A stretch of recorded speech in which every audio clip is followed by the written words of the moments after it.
Okay, so now let's pretend I'm all done with my editing my master composition inside of After Effects, and we'll get into more of this later, so don't be alarmed. But we need to get our video footage that we create into Maya. So basically, all we really need to do is we go to our master comp, and we can go to composition, and we can go to add to render queue. Okay, so Control M. We maximize this again. So it keeps a little history of what was done. So this was our previous single frame render. It says output info, single frame. I'm going to collapse all that because I don't need to see it. I'm going to tell it to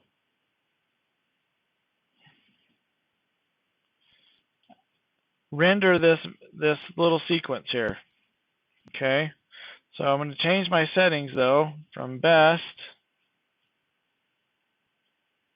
or I may not change them. Let's see. We'll just do it to draft so we can get a faster render and lower quality, because we don't need it to be an ultra high quality just for Maya purposes. And we'll set our frame rate to 30 frames per second. And I'm going to set a different end, okay? Because I don't want to render all this because it fries my laptop. So I'm going to do as little as possible. So I'm going to change my start and end. I'm just going to render, well, it's only 3 seconds actually.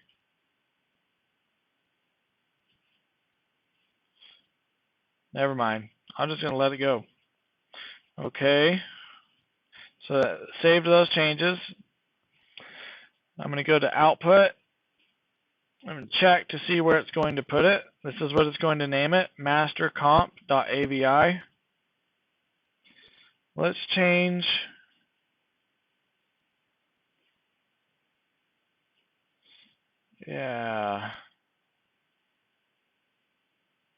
let's change our format on the output from AVI to, I like QuickTime videos. So select QuickTime. And some of you guys are going to know a lot more about this than I do, but we'll just leave color depth at 256 colors. We don't need an alpha channel, and the color is just straight unmatted. Okay, so I have a setting mismatch, it won't let me to render.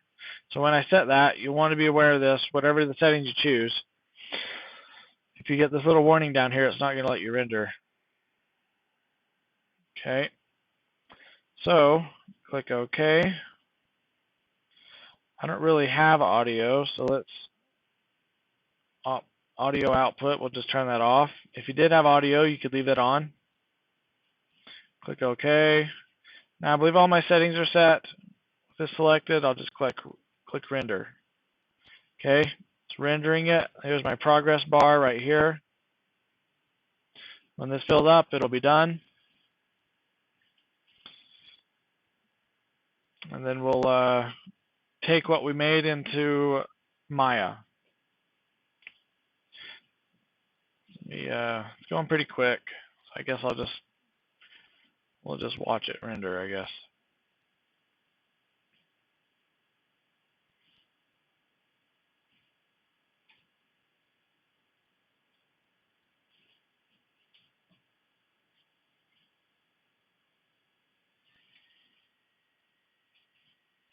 So I actually did a lot more than 3 seconds. So we're going to do our full 45 seconds. That's okay. Okay, so now it's done. I can minimize. I'll minimize After Effects. I'm going to go into Maya, and we're going to want to create our own camera for this so that we don't have to stare with video in the background all of the time. So if we go to Panels, we'll go to Perspective, and I'm going to click New. Okay, now I have Persp 1. I'm going to press Control A, and it's actually selected. I'm going to rename this to I'm going to just call it Render Cam. Or I'll just call it Render Camera, I guess, instead of shortening it. Okay, press Enter. Now I know that this is the camera that I'm going to want to render from inside of Maya when I get my animations done. So, with this while I'm viewing through this camera, I can click on this little tiny movie camera symbol up here, and it says Select Camera. So I'll select the camera, and then I'll press Control A again to get my attributes editor open, and I'm going to go to the camera, Render Camera Shape.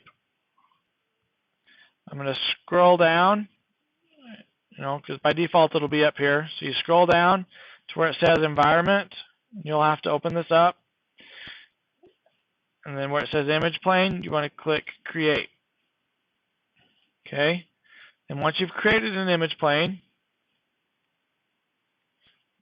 we probably should relabel this.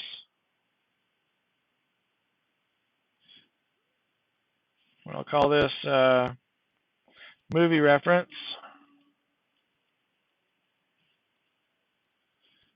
Okay, press Enter.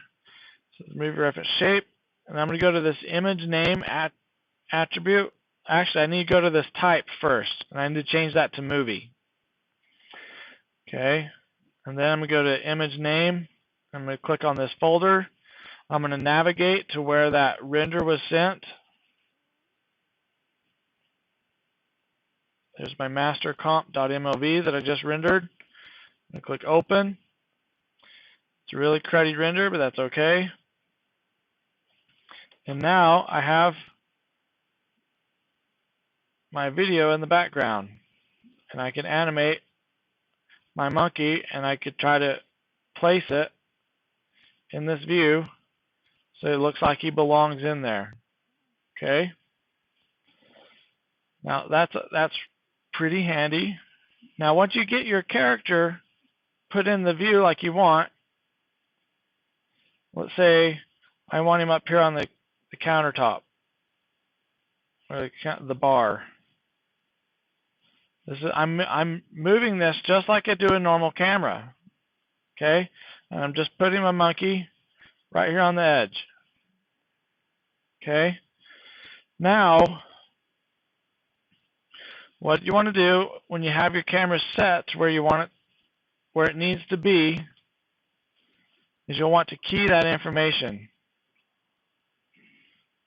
So, I'm going to select my camera again.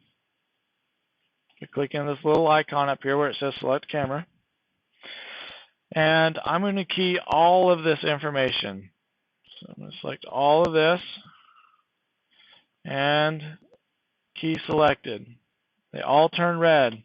Now, if I navigate around, it's going to mess up where my monkey's at, right?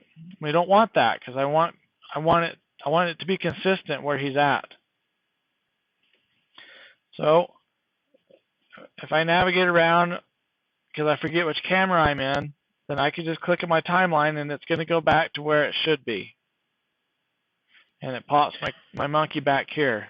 Let's say on my next shot in my video, and I've only got one shot on this video, but let's say at frame 12 I switch to a new shot. Maybe he should be up here